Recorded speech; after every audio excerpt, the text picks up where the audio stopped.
Welcome to the Health and Wellness Talk Show with Dr. Daniela Steyn. Dr. Steyn is a medical doctor, wellness expert, and assistant clinical professor in family medicine. Her mission is to inspire and enable you to live your best possible life with optimal health. Prevent disease through healthy lifestyle choices and use food as medicine to support longevity, energy, mental clarity, happiness, and well-being. Join us today as she interviews guests, empowering you to live your best life with optimal health. Connect with Dr. Steyn at www.danielasteyn.com. Subscribe to our YouTube channel today. Good day and welcome from me, Dr. Daniela Steyn. Welcome to the Health and Wellness Talk Show.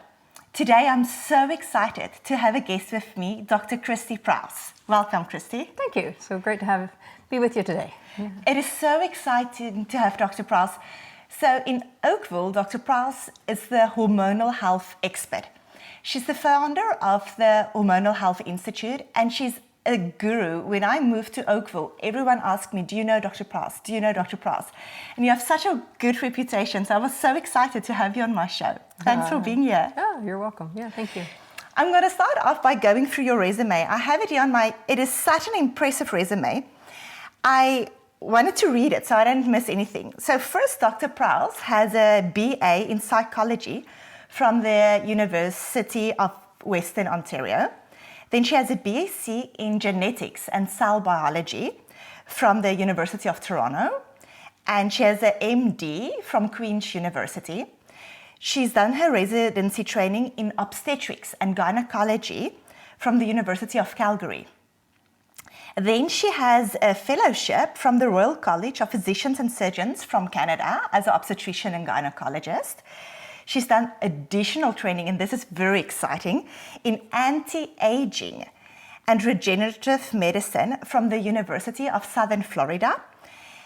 And then she's also a professor at the University of Toronto, and she's been a professor previously at the Northern Ontario School of Medicine.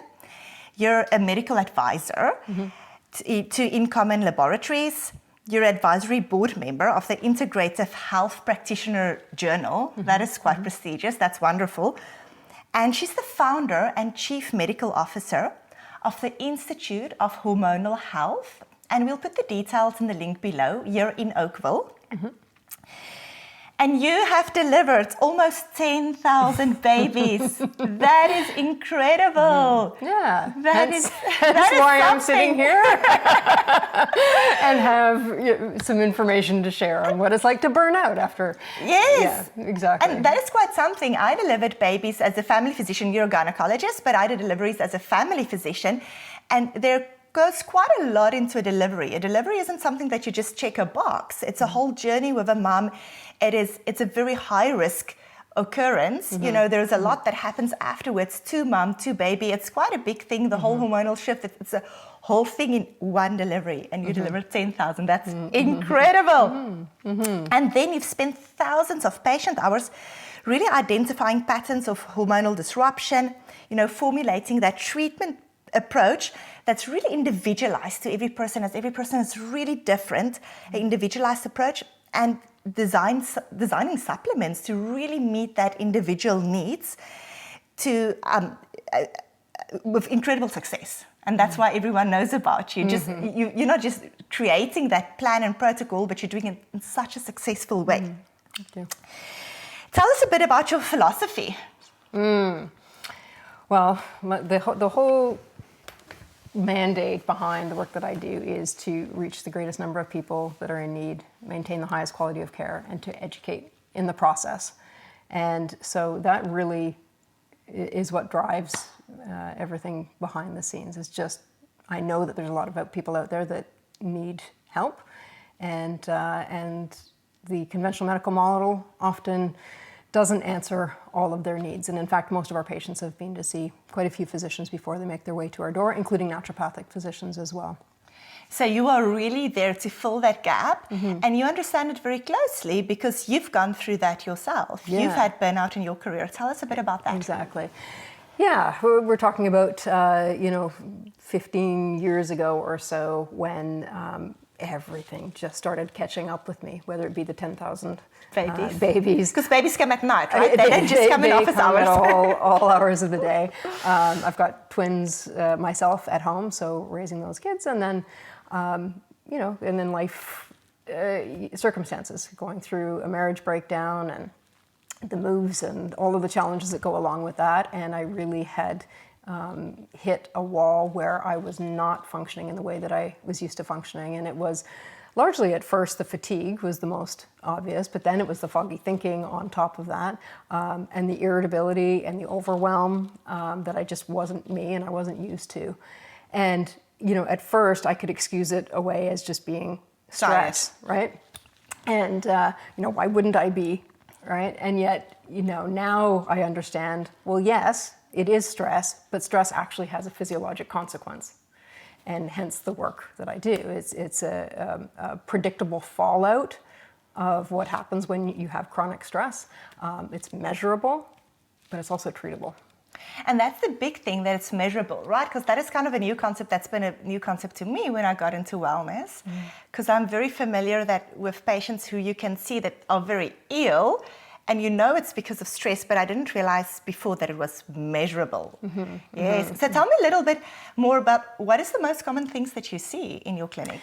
Yeah, I think hands down, the number one symptom would be fatigue. And there's sort of a classic pattern of fatigue where, you know, it can be slow to get up in the morning, maybe perk up midday, but then you have this afternoon crash at 2 to 4. You may get tired earlier than you ought to, 6 or 7, but then of course you push through it because it's too early in the day, and then you get your second wind and you're up till midnight, right? Yeah. So there's this sort of classic fatigue pattern, but then that stretches into the overnight too. So one of the more common things we also see is a disrupted sleep pattern. Sometimes it's trouble initiating sleep. Most frequently it's an awakening between 2 and 4 a.m.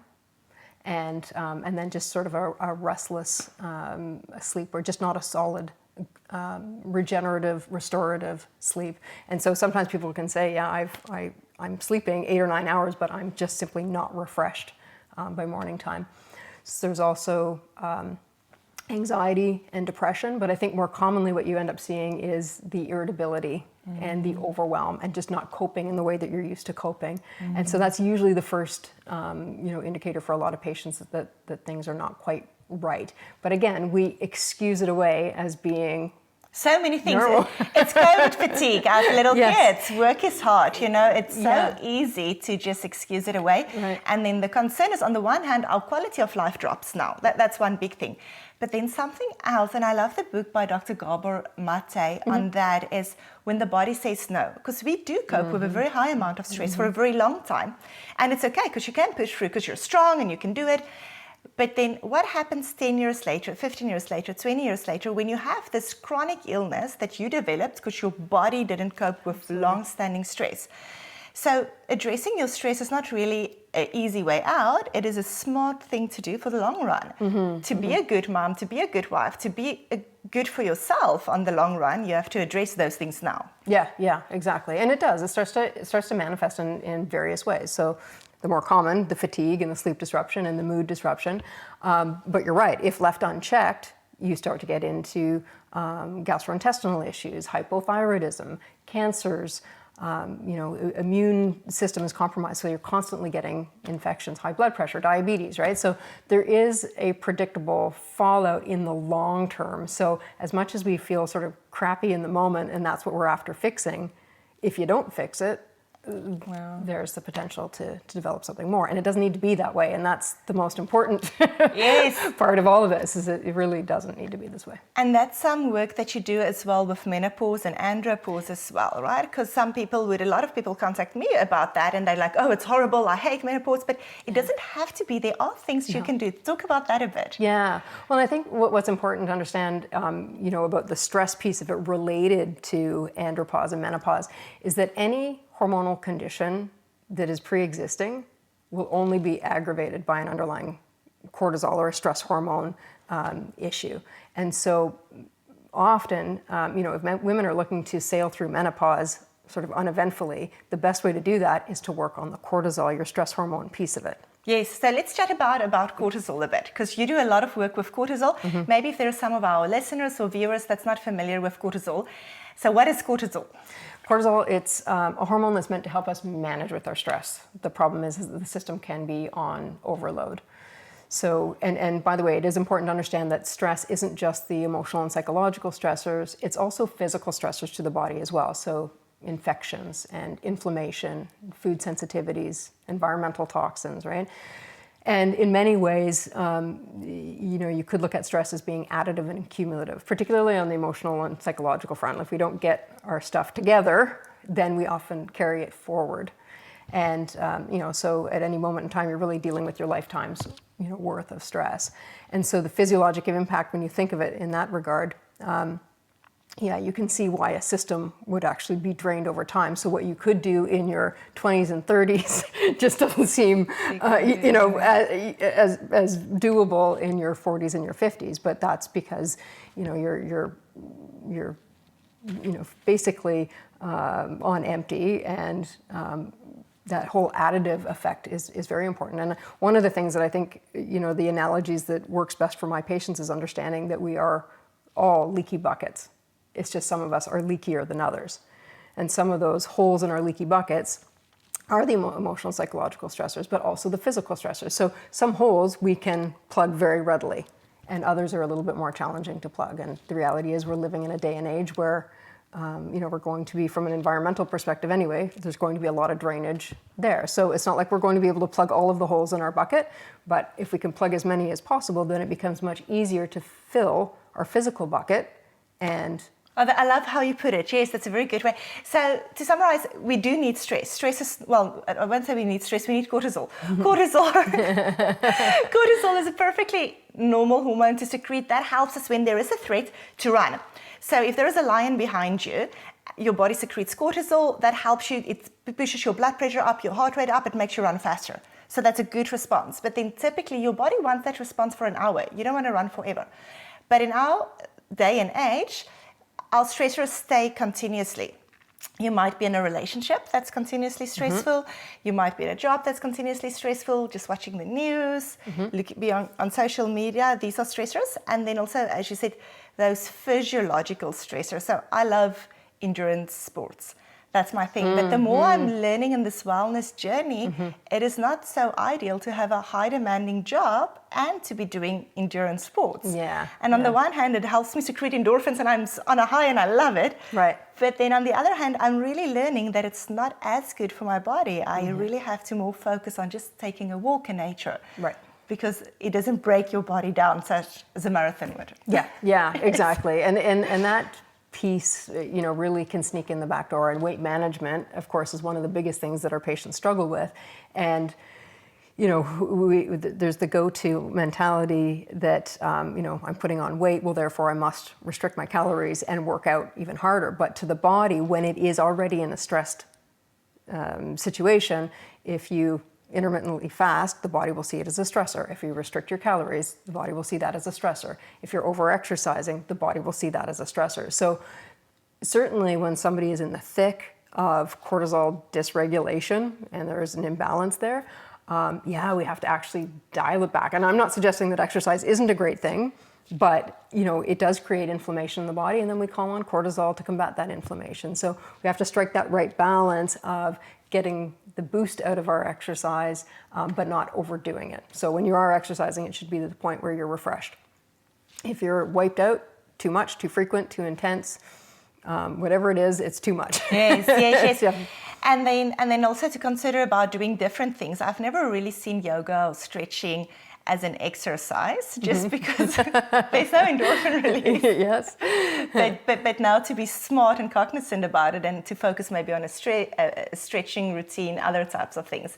You mentioned intermittent fasting. I would love your perspective on it. I often have clients who contact me about intermittent fasting. Some people do amazing on it, some don't. And it's not just for weight loss, it is for the whole preventing cancers, preventing for longevity. Will you talk about that a bit? For sure. And I actually don't have any problems with intermittent fasting. That wasn't sort of a blanket statement about it. But from a hormonal perspective, when our system is under the gun and we are struggling and we are symptomatic, intermittent fasting can be a problem, and it's really tied into our blood sugar regulation. And cortisol is a hormone, and it is tied to our sugars, our blood sugars. And so as cortisol, our stress hormone, does this, so does our blood sugars. And that's in many ways what promotes the weight gain, and particularly midsection weight gain. So again, I really, in the long run, or the bigger picture, I don't have any issues with intermittent fasting, but... Not when you're burnt out. Not when you're burnt out. Point. Yeah, it'll backfire on you, right? Yes. Yeah. And that's the same thing that you said, that when people then start also restricting calories, and Dr. Jason Fung has a very good explanation for that in his book, The Obesity Code, where he explains, where they've done studies, and when people eat a lower calorie diet, their body just think, I'm being famished, I'm in a hunger situation, and it just holds on. So even as people, and I often see it with clients, I would be surprised at how little they eat. Yes. And they would still be very at an unhealthy weight, but it's because they're too restrictive. Yep. So I found the key really is to push foods, but to push the right foods. Exactly. Like loads of veggies, Yeah. so that your body knows there's going to be food, and your body also knows it's going to come. Yes. Your body isn't, oh, well, sometimes I get food, sometimes I don't. Yeah, absolutely. It's going into preservation mode is what it's doing. I mean, the body's smart enough to know that it has to keep us alive, but it will do so at the expense of, well, it'll do it so at the expense of things that the body won't perceive as essential, right? So things like hair, skin, and nails, right? Fertility, reproduction, that sort of thing takes a hit first, because the body's redirected its efforts to the brain and the kidneys and everything that keeps us alive. But that weight piece of it is the body actually doing what it's supposed to be doing. It's hanging on to a fuel source because it does not know when the next rainy day is going to come. So the idea of small, frequent, healthy meals, it just allows the body to think, oh, okay, I don't have to worry about that. I know About it's coming. food, yeah, yes. I can, maybe think about not holding on to this fuel reserve. Yes. Right. So the idea is you've got to flood the body with a ton of the good stuff and a ton of the building blocks, and make sure that it physically doesn't feel stressed any longer, that it's not in that preservation mode. And eventually, with time, the body will turn its attention to releasing what it no longer needs or deems as essential. And that is, you mentioned about fertility as well. So I often see that women who don't fall pregnant, but like typical type A personality, who are incredible at their job, incredible at so many things, but they don't have that ability to switch down, to let their body know, okay, you can just sit back and relax and have a baby. Do you see that often in your clinic, fertility people? Yeah, we do. And again, a lot of times it ties back to this cortisol piece, right? And the type A personality, I think, being a type A personality, it's almost a classic setup for cortisol dysregulation. It's the nose to the grindstone, overachieving multitasker, who over time seems to become a little bit disconnected from the physical body. So you can push with your head, and fail to recognize that the body has taken a hit until you cannot ignore it any longer, right? And so, from a fertility perspective, all that's happening is the body's redirecting its efforts toward the things that are essential for survival. And reproduction is not essential for survival. And interestingly, the infertility clinics often will give a hormone called DHEA to enhance fertility, but not recognizing seemingly why it actually works. Well, DHEA is a hormone that balances cortisol. Not really getting at the root of the problem. Yes, because right? that's a big thing, and that's what you do. That is the main focus of your clinic. When someone walk in, you don't just give that pill, but you say why. Because even if we fix the fertility now, that person will be at a higher risk of having postpartum depression. That person will be at a higher risk of other things later in life. So at autoimmune diseases. So how do we fix the root cause now? Yeah. Well, I think, first and foremost, sometimes it is necessary, and I can say this personally, I really had to crash and burn before I realized that I couldn't keep doing things the way that I was doing them, that I had to show up differently. And there was a huge blessing in that, for sure.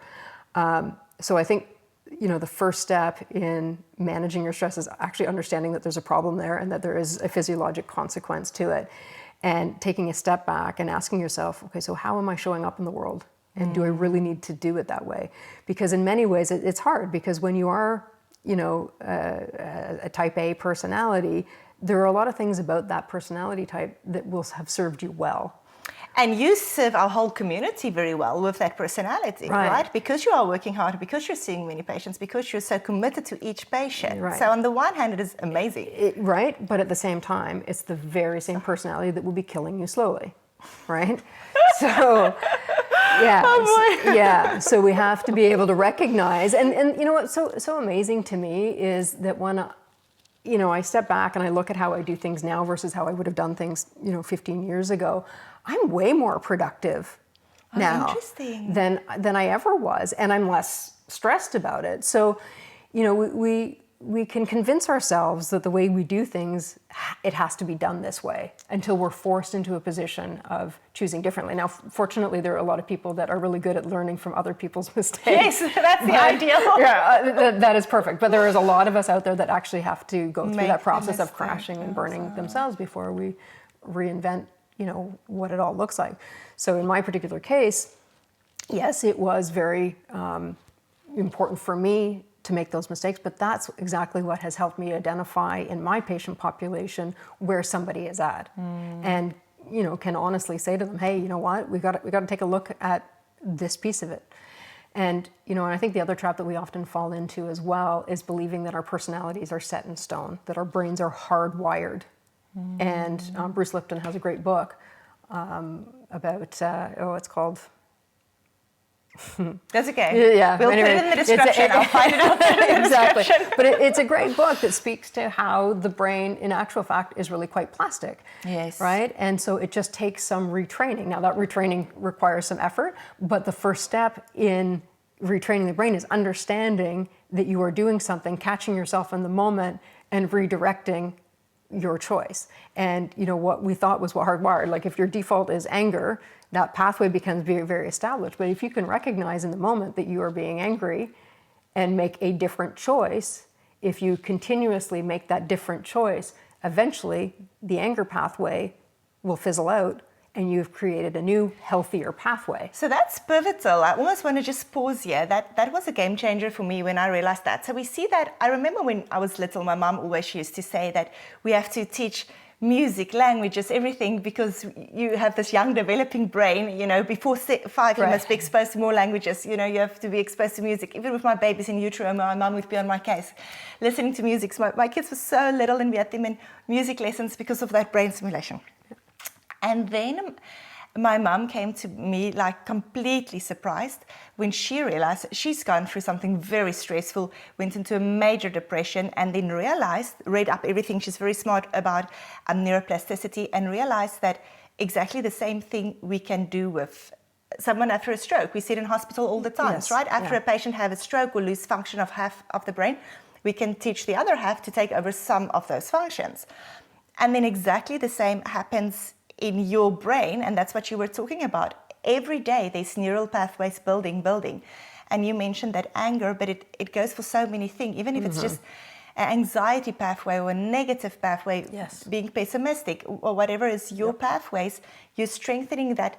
It's like a stream that it's very hard for water to flow in a different direction. It's just easier to go in the big stream. That's right. But if it's your focus, and that's something our viewers will really gain a lot from, if you realize that you have, it's not even control, but to be cognizant that you can change things. You don't necessarily have control. It's something that you're going to strengthen, but you must be aware that that it is within your power, that you can do it, and then if you focus on it, you can strengthen that. So that being present is really key. And catching yourself in the moment, even if it's not even catching your behaviors, but in catching the thought process. What is it that is actually going on in here? Because what's going on in here isn't healthy. I need to make a different choice, right? Surrendering, that's another big piece from, and just trusting that, we can't control everything, so why put effort into trying to control everything, right? And I think, again, understanding that there's, a much bigger plan out there. Oh, that's a big one. Yeah. So that's sort of the management of stress. So that's important. If someone comes through your door, you always have that lens on, why did they come now? Right. And could this be triggered by stress? That's right. So how did we get here? I mean, a lot of what I'm doing is asking why. Okay, but why? and why, right? And so when you keep asking that why, you often will get at the root cause of it. And so, addressing that part of it, of course, is part of plugging the holes in your leaky bucket. But then we have to fill the leaky bucket, right? And so that really speaks to more the physical body aspect and the physiologic consequences of the stress in our world. And again, whether that be emotional and psychological or whether it be physical stressors. And filling that, the physical body part of it is largely about testing and proving where somebody has deficiencies in nutrients, in hormones, where there's imbalances. And once those are identified, correcting for those deficiencies and those imbalances. And it's amazing what the body will do when you provide it what it needs. But that's the challenge, right? We're in this day and age,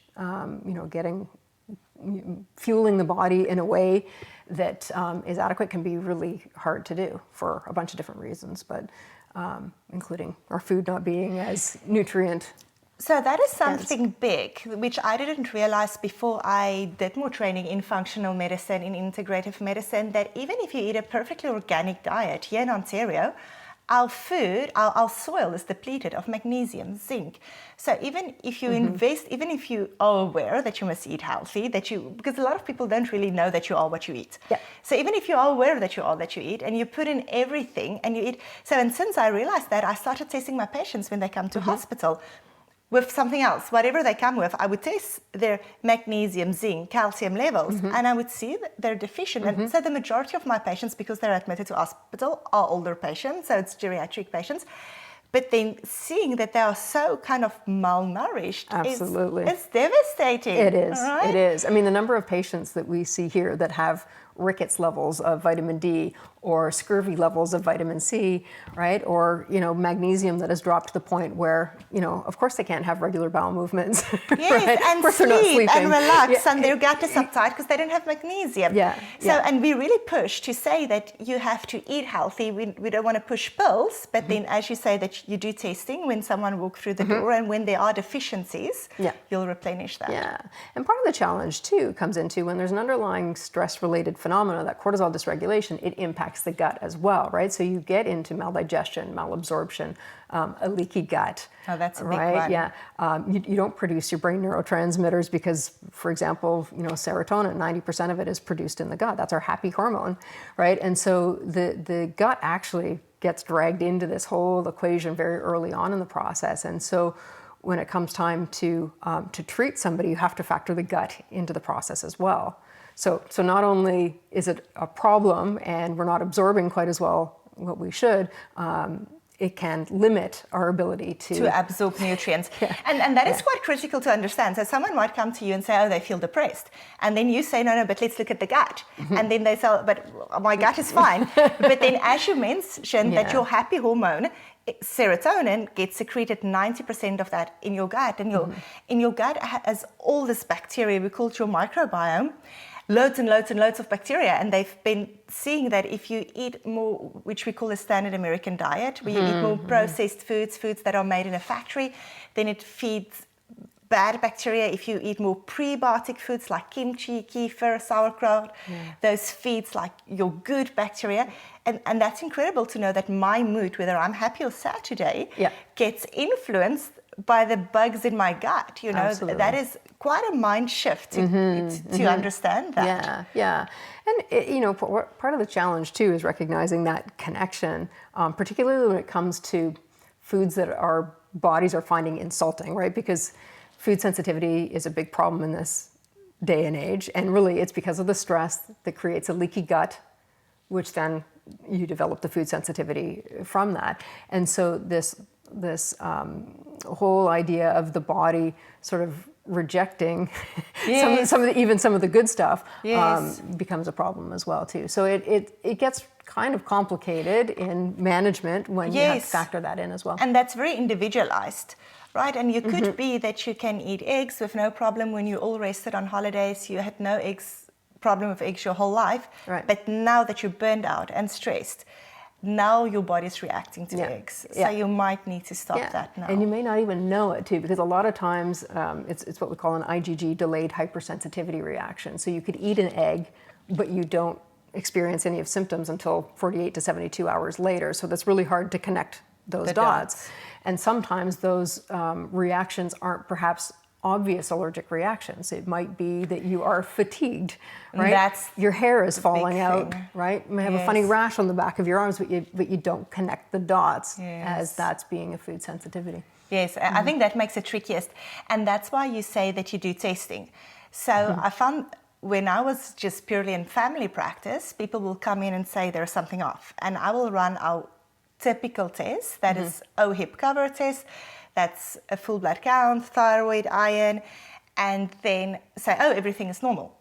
But then the patient will say, no, but I'm not normal. I'm not normal. And I'll say, oh, but on paper you're normal, you're good. No, it's so true. So if a family doc said, okay, everything is normal and the patient is still looking for answers, that's when they'll typically come to you. And then what would you typically test for then? Yeah. Well, and that is a perfect example. In thyroid, you see all day long, right? People will Google their symptoms and they'll come up with hypothyroidism. Doctors will check their thyroid levels, everything looks okay. Doesn't mean that there isn't actually an underlying thyroid issue there. It just depends on how you look at it, right? So if you were to take their body temperature, you would come up often with a low body temperature, which is really the cortisol, the stress hormone, interfering with our thyroid function. So thyroid actually is really is a big problem, but you'll be told by physicians, no, everything's okay, when in actual fact there is an underlying issue there. So it really is dependent on what somebody's presenting symptoms are and what we test, but it is largely blood work, and the blood work is meant to pick up on thyroid, it's meant to pick up on micronutrient status, some intermediate hormones that nobody's ever heard of before. So you don't only test for hormones during menopause or fertility, you test for hormones during other phases exactly. as well. And the blood work is really meant to capture a certain classifications. In the conventional medical model, of course, we do a lot of blood work and we do a lot of imaging. But there is a whole realm of functional testing out there that is far superior in many ways. So talk about that a bit. Yeah, and so one of the very important tests that we use every day, and quite frankly, I'm not sure what I would do without it, is a dried urine hormone testing. And so that I can use to measure cortisol and the byproducts of it. I can look at 4 different points over the day, which is also critical, so that you can see how the body is managing its cortisol. Because if you just test my cortisol now, it might look normal, but if you test it at 4 different spots, you can kind of see a curve. When do I secrete too much and when do I not secrete enough cortisol? Yeah, and that ties into the typical conventional approach as well. If there's concerns around cortisol, yes, they will do urine, but they'll do a 24-hour urine, and that's an average. So you can have highs and lows, but at the end, it looks like you're normal. And then also as a general family physician with cortisol, I learn about Cushing's syndrome and Addison's, which are really at the spectrum, the 1% here and the 1% there. But then there's a lot of people in between. Majority of people are fine. Yes, yeah. But then you have people here on the spectrum that when family doc tests their cortisol, they say, no, you're good. That's right. But you can still have significant symptoms. Yes. And then that's where you come in to treat this very bulk of symptoms. That's not the 1% that needs to see an endocrinologist. Yes. Then they need to see their endocrinologist. Yes. Yeah, absolutely. And that cortisol piece, when you do land in these shoulder areas, that's the bomb that goes off, right? And because cortisol is so foundational, it really touches everything, right? It touches thyroid, it aggravates the sex hormones, it touches the gut. Really nothing. Your brain fog. You bet. Hard time remembering things. Yeah. So the testing part of it is actually really critical in all of this. So yes, I need to look at cortisol, because if we don't get that one figured out, we're going to be chasing our tail with every other hormone. But also on the sex hormone piece of it. So not only does the testing that I do look at the 3 major forms of estrogen as an example, but then all the metabolites of estrogen, and those are equally important in somebody's risk profile, and they may be in harm's way and not know it, and even better, we can take you out of harm's way. But also when it comes to prescribing, if I need to prescribe hormones, I need to understand what your body does with those hormones so that I'm not putting you in needlessly in harm's way either, right? So having that detail, I mean, you can't get that from blood work, is absolutely critical as far as I'm concerned. And there's just a lot of shortcomings. I mean, you can measure hormones in a lot of different ways. There are just better ways to do it, where you can gain more information and practice more safely. So for example, with the Dutch testing that I do, the dried urine hormone testing, that allows me to give considerably lower doses of hormones than even the pharmaceutical grade level of hormones that are out there. Yes. Right? And even compared to some of my counterparts who are using blood work to measure hormones, you will always underestimate the hormone level, and therefore you will always overdose. Give a little bit right? too much. Yes. And that is quite something, we should maybe touch on that. So there was this Women's Health Initiative where they looked at hormone replacement in menopause. But then what happened at that point in time, they wanted to see if it's harmful to give hormones to women. But then what happened is they said, well, if they do a study and they give perimenopausal women, 50 years old, hormones, of course, minimal people are going to die. So let's give this hormone to 90-year-old women and see what's going to happen. So they did it to people with significant smokers, significant risk factors, gave them, and none of those people had any menopausal symptoms, gave them hormonal, and then they had a lot of side effects, and there were people who died, got blood clots and died. So, and this happened already, was it in the 90s, 2000? And that really put a halt on hormone replacement in menopause. So I found a lot of people and got a lot of publicity. So there's been, in the medical world, a lot of discussion around that study. Why was it not a good study? We understand why they did the study the way they did it, to not test 50-year-old women, but to test it in a... But this is not something we typically see. We generally don't test a study on people who don't even have symptoms, you know? But the caveat now with that is that a lot of people who I see who come through my door go through menopause, have significant symptoms, but they say, oh, I just don't want hormones, because they're concerned of the risk because of all the publicity that specific study had like years ago. So how do you approach it if someone comes to you and they say, oh, I have these symptoms, but I don't want hormones? How do you approach it? Yeah, well, I think, there has to be education that goes into it. It's a big part of my practice, is the educational piece of it, because people need to make informed decisions about what is going to work for them, but also to understand the pluses and the minuses. And so the Women's Health Initiative study was in 2002, and it was a massive study. But it really actually didn't give us any more information that we didn't already know. I've been in gynecology long enough to know what the studies were leading up to it. It was just that this was a big, massive study that nobody could ignore. And women, rightly so, should have come off of their conventional hormone replacement therapy because of the increased risks. So yes, absolutely challenges, in the study design, but there was also some important information that came out of that as well. The problem is that menopause never went away. Women were still banging on their doctor's door saying, do something, this is miserable. And, so the solution to that was to reintroduce hormones into the mix, but let's do it on a limited basis. And the challenge with introducing it on a limited basis is the risk, actually, and specifically for breast cancer, the risk happens within the first year of administration, right? And so to think limiting it to 5 years is okay, for example, or cutting it off at the age of 59, in many ways, really doesn't speak to the much bigger picture and some of the challenges that we saw with that study. And so really it comes down to helping people understand the difference between a synthetic conventional hormone versus a bioidentical hormone, which matches our body, but also understanding that bioidentical hormone is synthetic. It goes through a synthetic process as well, but the whole point is that it ends up with a hormone that matches what we've just proven your body to be missing, and replacing it at levels that is meant to achieve balance between hormones, because that's hormones 101, but to achieve balance within a physiologic range, right? There's no point in hammering a body with 10-fold higher doses of hormones than is needed. Yeah, and that's why you do that testing, right? If I come through the door, you don't just give me the hormones, you first see, do I actually need those hormones? That's right, exactly. And then we're replacing accordingly. And then we're monitoring, and that's the other thing. And we're monitoring with a test that gives us a degree of detail that you just can't get from blood work. So so there's a whole process behind it, and I am a big believer in letting patients decide what they're going to do with their body, but that I'm in a role as educator and having the knowledge and the expertise. And that's why they come to you, right? And you've had this years of experience. Yeah, and to relay this information, and so that I can help you make the decision.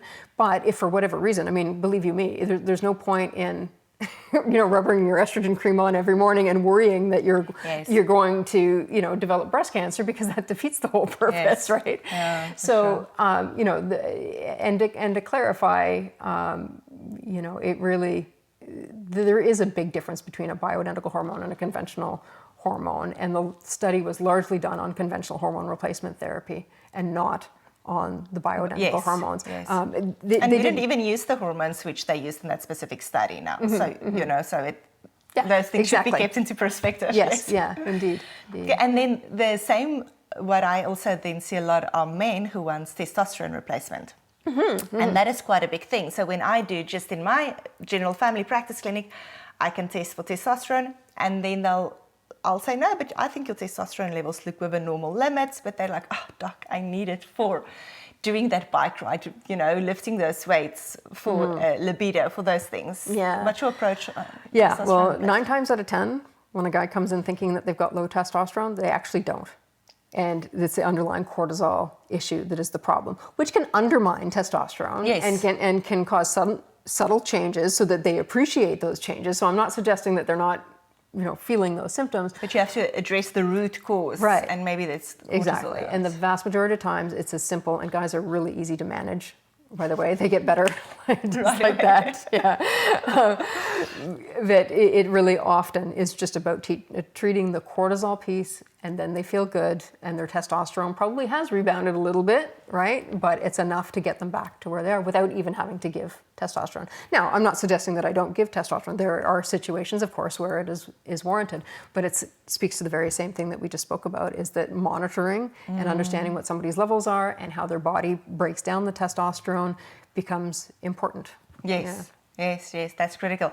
And then, so we spoke now a lot about cortisol, how it affects your thyroid, it affects your gut, your brain, your hormones. And then, so after you test it, so how do you manage that afterwards? When someone came through your door and you said, yes, whatever symptom you had, your big root cause is cortisol, what must they do? Yeah, so identifying the whys behind it, how did you end up getting here, is certainly one of them. And that's, as I say, is part of plugging the holes in your leak. In a toxic relationship, leave. That's right. You may want to shed that 200 pounds. Right? Yeah. Funny. Yeah.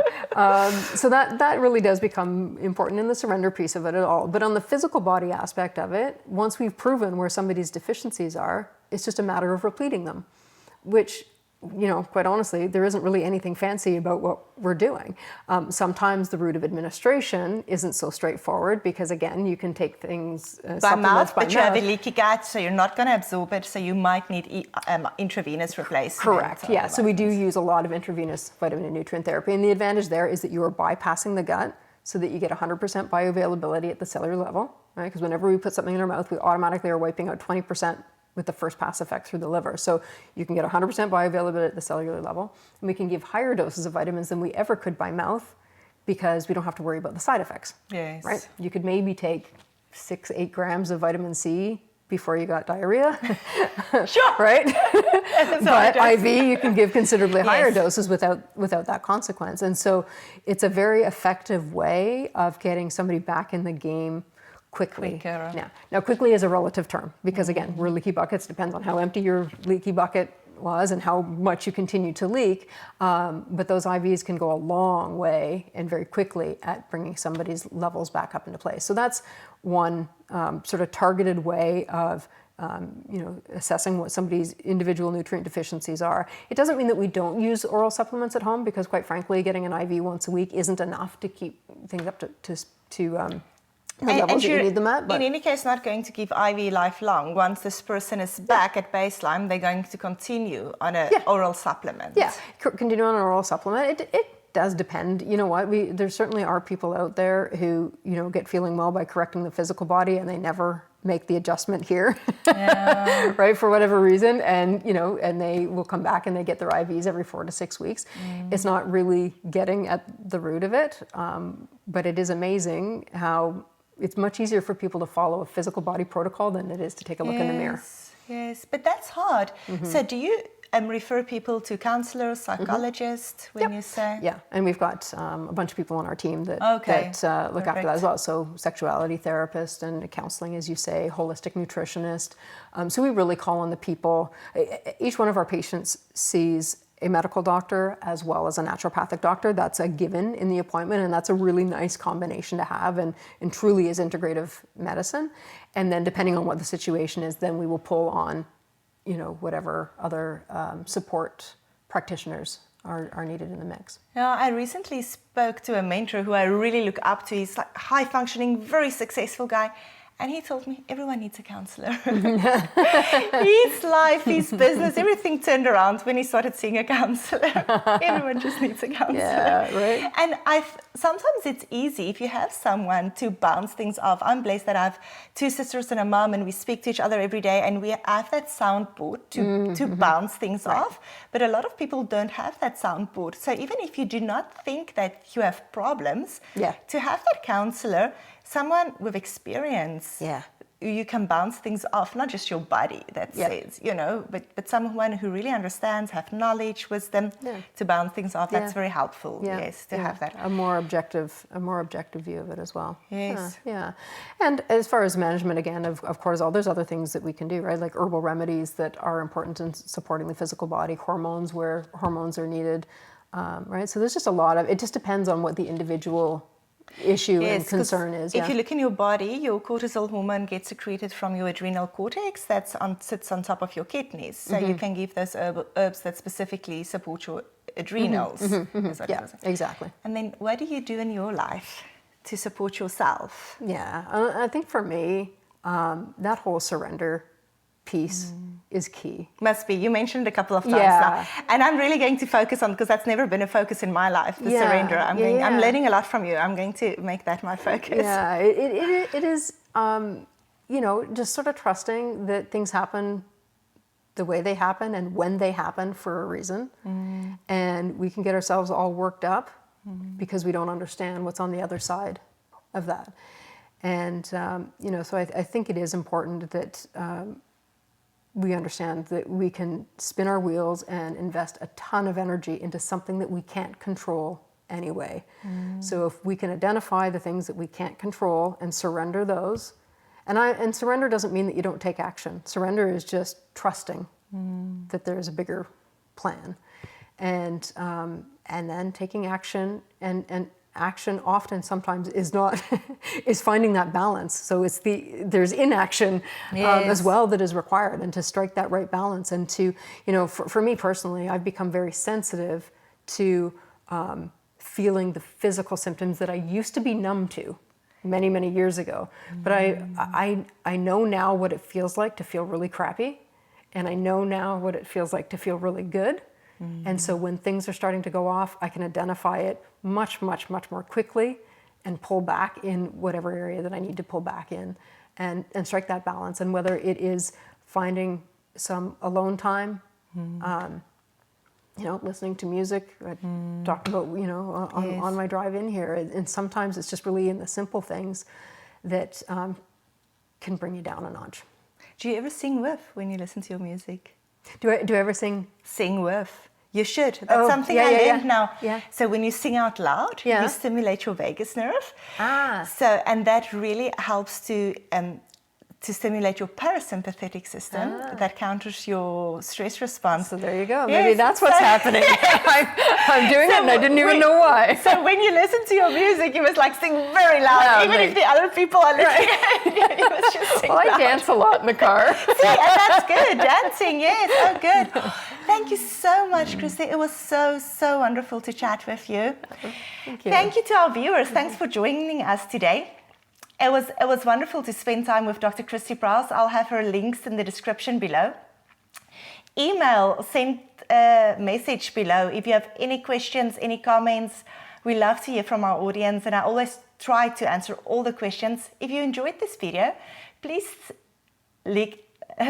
hit like and subscribe. I'm going to say this again. Sabrina must just cancel. Edit. Thank you so much for joining us today. If you enjoyed this, please forward it to someone who will enjoy watching this. please hit like and subscribe and to get notifications once a new YouTube video comes out. Take care. Thank you for joining us for Health and Wellness Talk with Dr. Daniela Steyn. Subscribe to our YouTube channel today. Connect with Dr. Steyn at www.danielasteyn.com. The content of this podcast is not intended to be a substitute for professional medical advice, diagnosis, or treatment. Always seek the advice of your healthcare provider. Never disregard medical advice or delay seeking it because of something you have heard on this talk show. Remember, you were created to thrive.